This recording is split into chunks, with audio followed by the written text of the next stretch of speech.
बिस्मिल्लाहिर्रहमानिर्रहीम। अस्सलाम वालेकुम। क्या हाल है तमाम देखने वालों के? सब अपने घर में खुश रहें, आबाद रहें, आमीन सुम आमीन। आज हम जो है वो किशमिश बना रहे हैं और किशमिश बनाने के लिए हमें अंगूर चाहिए होंगे और अंगूर आपको अपनी मर्ज़ी के हिसाब से जितने भी चाहिए आप ले लें। मैंने तकरीबन 2-2.25 कप के करीब अंगूर लिया है। इसको डंडियों से उतार लिया, इसको वॉश कर लिया है। तो नेक्स्ट जो है वो तैयारी की तरफ चलते हैं कि हमने क्या करना है। एक पतीले में पानी बॉयल करने के लिए रख दें और उसको जब उबाल आ जाए तब हमने अंगूर को इसमें डाल के तकरीबन 2 मिनट हम इसको उबाल आने तक पकाएंगे, 2 मिनट सिर्फ। तो फिर हम इसको निकाल लेंगे इस तरह करके, ठीक है। अभी उबाल आने दें। देखिए 2 मिनट का उबाल आ गया है। चूल्हा बंद कर दें और इसको जो है हम निकाल लेते हैं इस तरह करके आराम से।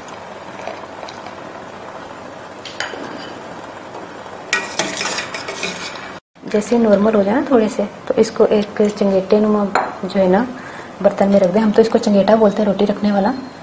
तो आप क्या कहते हैं उर्दू में, आप बता दीजिएगा मुझे कमेंट करके। इसको ऐसे फैला दें ताकि जुड़े ना और फिर वो सही तरह से ये सूखे आराम से।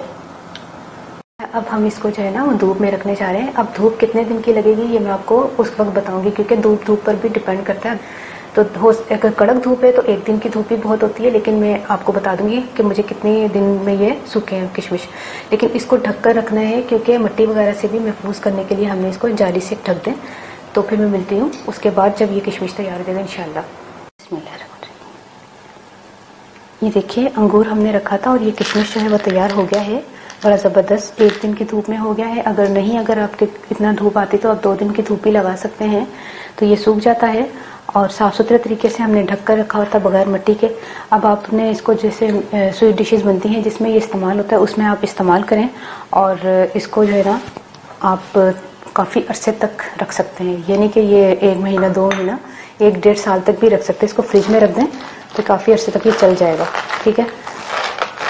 अब आप जो है ना वो सीज़न है अंगूर का भी, आप इसको किशमिश बनाकर अपने खानों में जो ना मीठी डिशों में इस्तेमाल कर सकते हैं। आपको रेसिपी कैसी लगी मुझे ज़रूर बताइएगा और अपनी दुआ में मुझे ज़रूर याद रख लीजिएगा। ओके, अल्लाह हाफिज़।